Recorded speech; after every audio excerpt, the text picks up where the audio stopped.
السلام عليكم ورحمة الله وبركاته. محمد منير معاكم من قناة كورة أونلاين. تعال دلوقتي يا جماعة نسمع المؤتمر الصحفي لمارسيل كولر بعد ماتش الأهلي والزمالك، ومبروك للنادي الأهلي.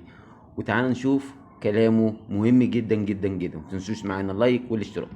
Zeit und da hätten sie auch Tore erzielen können. اول سؤال، بس انا ما بحبش التعالي والغرور، وما بحبش ان انا اتكلم ان انا اقول كنت هجيب اجوان وان انا كنت ممكن اعمل سكور. الكلام ده حتى لو انا كان ممكن ان احنا نجيب اجوان اكتر شويه من الفرص اللي احنا خلقناها، لكن في النهايه برضو الزمالك فريق كبير وضايع فرص، وكان ممكن نتيجه شكلها مختلف.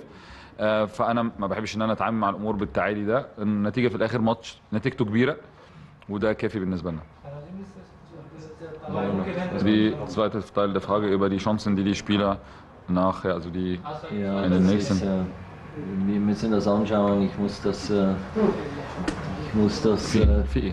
zuerst sehen, wenn wir im Training sind, wenn ich mit den Spielern gesprochen habe, wenn ich sehe, wie sie sind, und dann kann ich entscheiden. ده بحدده على حسب حالة اللعيبة في التمرين، مين اللي جاهز مين مش جاهز، عملية التدوير، واشوف اللعيبة واشوف حالتها واختار التشكيل المناسب لكل Wir مباراة. haben ja auch rotiert eigentlich das لكن ganze احنا Jahr, und das wird sicher jetzt auch in den letzten Spielen noch. انا اصلا طول الموسم بعمل تدوير، يمكن اكتر حد بعمل تدوير طول الموسم، وبالتالي برضو التدوير هيبقى شغال معانا لغاية اخر الموسم.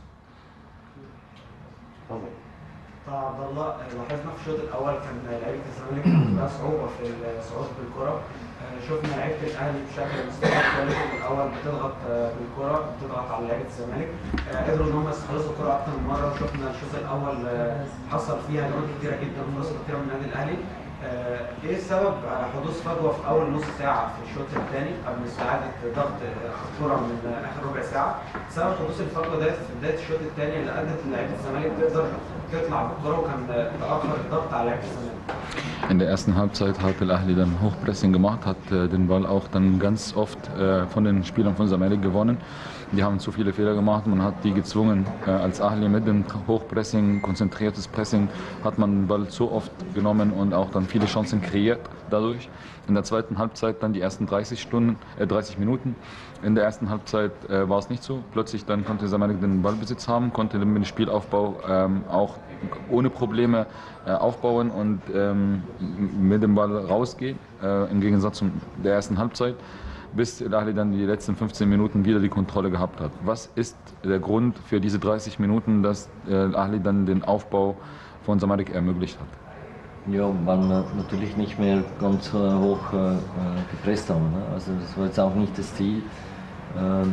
Es ist natürlich so, dass wir dann defensiv gut verschieben müssen, und das war dann nicht immer optimal. Und dementsprechend ist das natürlich auch ein Kraftaufwand, den du betreiben musst, wenn du immer attackierst, und da haben wir ein bisschen Gas zurückgenommen. هو عشان احنا في الشوط الثاني ما بقناش بنضغط ضغط عالي، لان احنا بدانا ان احنا نقارب خطوطنا ونرحل مع الكوره. للاسف برضو ده ما كانش بيتعمل كويس في عمليه الترحيل، وان احنا نستنى، لان الضغط العالي بيحتاج مجهود كبير جدا. فانا كنت عايز ان احنا ما نحرقش طاقه اكتر من كده والنتيجه كويسه، وبدات ان انا اقول للعيبه هنقفل ونبدا ان احنا نرحل الكوره ونمنع ان هم يخشوا نص ملعبنا. برضو ده ما كانش كويس قوي في النص ساعه دي بسبب غياب التركيز شويه. لكن انا اللي قايل ان احنا ما نضغطش ضغط عالي في بدايه الشوط الثاني، لان ده كان هيكلفنا طاقه كبيره جدا.